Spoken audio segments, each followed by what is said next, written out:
We begin 13 News at 4 o'clock with breaking news on the city's near south side. IMPD is investigating a person killed. Their body was just found this afternoon. Now it's underway right now on Wagner Lane. This is near East Raymond Street and South Sherman Drive. Karen Campbell joins us there live. Karen, what have you learned? Hey there, Dustin and Felicia. I mean, first of all, your heart simply goes out to the family and friends who are learning that they lost their loved one here today. You mentioned off Wagner Lane. Now, police are still investigating this scene. They tell us that they found a woman's body in the wood line.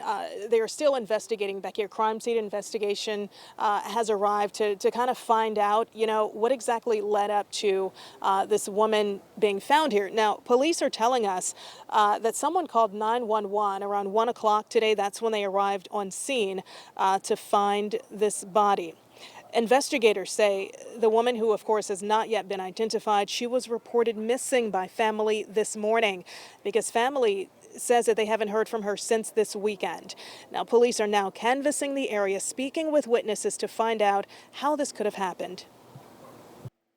This is a densely populated area. There are children getting on and off school buses here. There's people leaving for work. Children are playing out here as the weather's still nice, and to encounter something disturbing nature of that instance, it's heartbreaking. Again, I mean, this will be a long and detailed investigation. Officers have been asking neighbors if they have any doorbell camera, if anyone saw anything or heard anything over this weekend. Now, again, police are telling us that right now it's unclear how long this woman's body has been in the woods. Now, because she was reported missing today, they say it's potentially her body could have been here for longer than 24 hours. And that is something, along with lots of other questions, that they will have to look at to determine, again, how this happened, how a woman's body ended up here off Wagner Lane on the southeast side of Indianapolis, guys. Well, hopefully somebody saw something that can help police out in their investigation. And get some answers for that family. Thank you so much, Karen Campbell reporting. And today we learned that IMPD arrested a 21-year-old in connection to the shooting death of a 16-year-old in early April. It happened just after 8 p.m. on April 11th near West 25th Street. That's just east of Dr. Martin Luther King Jr. Street. Police say that's where they found the teen Keith Ray lying in the street.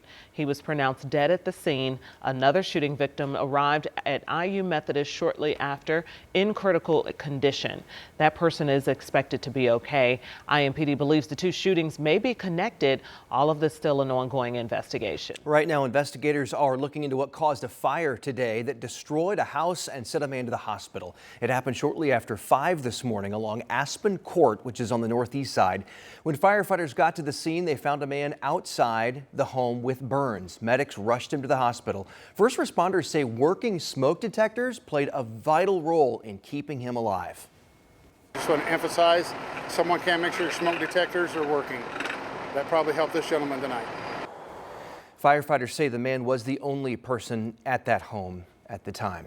We've also just learned new details about a deadly plane crash last week in Anderson. Investigators say 4 people died when the plane crashed into a field not far from the Anderson Municipal Airport. Samantha Johnson was at the scene on Friday, and she joins us now with what you learned today. Samantha? Yeah, this is the initial crash report from the FAA. It was just published today. Unfortunately, all it really tells us is, quote, aircraft crashed under unknown circumstances. Officials say it could take months, even years, before that full investigation is complete.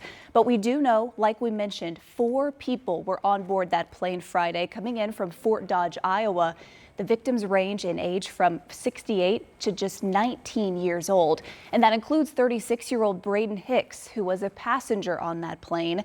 Today, we've learned he was a private flight instructor at Fort Dodge Regional Airport from where that plane departed.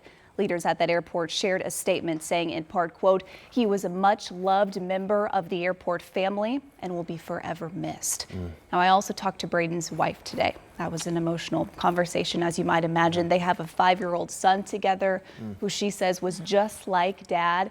And she shared a message with me that she wants every family to hear. So you'll have that coming up at 5:30 here on 13 News. Do we know what they were doing in Anderson, why they were here from Iowa? So Braden's wife says there were 4 people on that plane, like we mentioned. They were actually coming here to check out buying a new plane from one of the dealerships here. She says it was the same place Braden actually bought his very first airplane.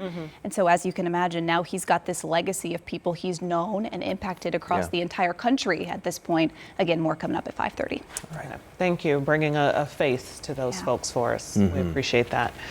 We have more news to cover. A woman charged in a deadly hit and run in Indianapolis appeared in court this afternoon. Rosiania Felton is accused of hitting and killing Dominique Berryhill last month near Riverside Drive. It happened while she was standing near her car while she was talking with a friend. We will pass along any new updates in this case when we learn more. And this afternoon, police are looking for the people who drove a stolen car into a Greenwood gun shop and then got away with about 20 handguns. It happened this morning. Rich Nye shows us how the thieves broke in and what police are doing to try and track those guns down. The Greenwood Trading Post is closed on Mondays, open by appointment only. Thieves in a stolen car showed up without an appointment about 3 a.m. and forced open the gun shop.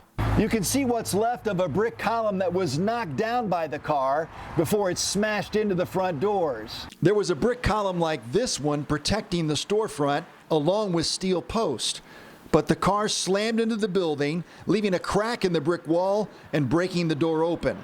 Greenwood police say the thieves quickly shattered a glass display case inside and stole about 20 handguns. ATF agents are already tracking those guns. We meet with the licensee. We assist them if they need it. We figure out which firearms are missing. We'll have those serial numbers. They will be entered into a stolen gun database so that anywhere across the country, if law enforcement encounters one of those firearms, they run those serial numbers, it will come back as stolen. At that time, an arrest and seizure can be made. Tonight at 6, the concern about those stolen guns on the streets. And we're seeing more and more video like this from Anderson last month in a rash of smash and grabs in this area. In Greenwood, Rich Nye, 13 News. Certainly troubling to see. Police have surveillance video of the theft, but they are not releasing it just yet. They say they want to protect the investigation, hopefully track those guns down quickly. Rich tells us nobody with the Greenwood Trading Post wanted to talk about it. We have an update on a story we've been following at Indianapolis Animal Care Services. Test results show a dog that suddenly died there last week had kennel cough. Since then, IACS says another dog at the shelter began showing symptoms of the same thing and is now being treated in isolation. The agency says until they can clean the facility and make sure the illness isn't spreading, they will only be taking in animals in an emergency. That means they're either injured or a public safety risk. All right, let's take a turn towards weather now. Here's a check outside of our beautiful Indianapolis skyline, and it feels exactly how it looks out here. Yeah, what a great fall feel the last couple days. Yeah, Sean. and we talked about this last week. Remember, we said the chill was coming for the weekend. You did say that, and it did come. We talked about it was going to rise. Yes, and I'm Okay? excited about that. It's too. already started. A little bit. We're starting to rise. We're trying to get her excited here. Okay? You know, you might be onto something with this forecasting. We do what we can, folks. The dartboard sometimes is right on the money there. Upper 70s to near 80 degrees for today. So we're warmer than yesterday. And this is the beginning of the warming trend. Warmer, yes, but not terribly humid at all. Very dry, 26% on the humidity because the dew point is at 41, and that air is going to remain really dry here the next couple of days. There you go. So we're almost at 80 around central Indiana. This is the map that matters most. I mean, we have dew points there in the 30s, and this is due to the dry conditions that we are currently in here. Usually this time of year when we get into a drought situation, we need a tropical system to bust that up.